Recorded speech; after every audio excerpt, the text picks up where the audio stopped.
महाराष्ट्र के दिग्गज नेता शरद पवार के पार्टी अध्यक्ष पद से इस्तीफा देने की घोषणा के बाद एनसीपी नेताओं में खलबली मची है।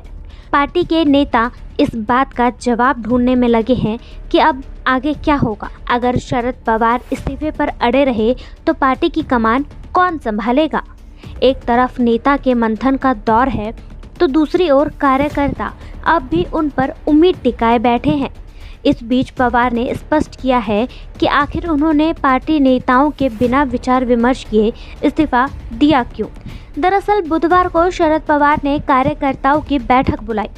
सूत्रों के मुताबिक बुधवार को पार्टी के वरिष्ठ नेताओं से मुलाकात के बाद शरद पवार ने कहा उन्हें पार्टी अध्यक्ष पद से हटने से पहले वरिष्ठ नेताओं और पार्टी कार्यकर्ताओं को भरोसे में लेना चाहिए था। उन्होंने कहा, अगर मैंने इस फैसले के बारे में सबसे पूछा होता तो स्वाभाविक रूप से सभी इसका विरोध करते, इसीलिए मैंने सीधे इसकी घोषणा करना चुना। आगे पवार ने कार्यकर्ताओं से कहा, 1 मई 1960 को मैंने यूथ विंग के अध्यक्ष का पदभार संभाला था, इसीलिए 1 मई से मेरा बहुत खास रिश्ता है। इसीलिए मैंने पिछले हफ्ते यूथ विंग की बैठक में रोटी पलटने वाली टिप्पणी भी की थी। हम युवाओं के विचारों को ध्यान में रखते हैं और ग्रामीण क्षेत्रों के युवाओं को मुख्य धारा में लाना चाहते हैं। साथ ही बताया जा रहा है कि शरद पवार ने 5 मई और 6 मई को एक समिति की बैठक बुलाई है।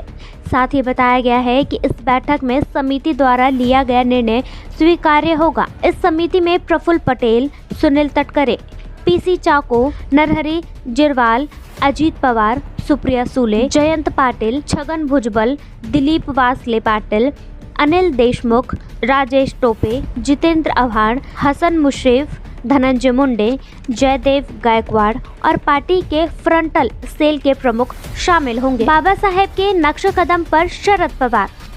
अगर महाराष्ट्र की राजनीति की बात करें तो शिवसेना के पूर्व चीफ बाबा साहेब ठाकरे भी ऐसे मौके पर 2 बार पार्टी अध्यक्ष के पद से इस्तीफा की घोषणा की। अगर बाबा साहेब की राजनीति की बात करें तो शिवसेना के पूर्व चीफ बाबा साहेब ठाकरे भी ऐसे मौके पर 2 बार पार्टी अध्यक्ष के पद से इस्तीफे की घोषणा की थी, जब उन्हें लगा था कि पार्टी में उनकी सुनी नहीं जा रही है। बाबा साहेब इस कदम के बाद पार्टी के अंदर फिर से मजबूत होकर उभरते थे। शरद पवार ने भी इसी राह पर चलने की कोशिश की है। शरद पवार को लगता है कि पार्टी में उनकी सुनी नहीं जा रही है और कुछ नेताएं उनकी अवहेलना कर रहे हैं। शरद पवार का इशारा किसकी ओर है, ये राजनीतिक पंडितों के लिए समझने की बात है। Bureau report, MG media.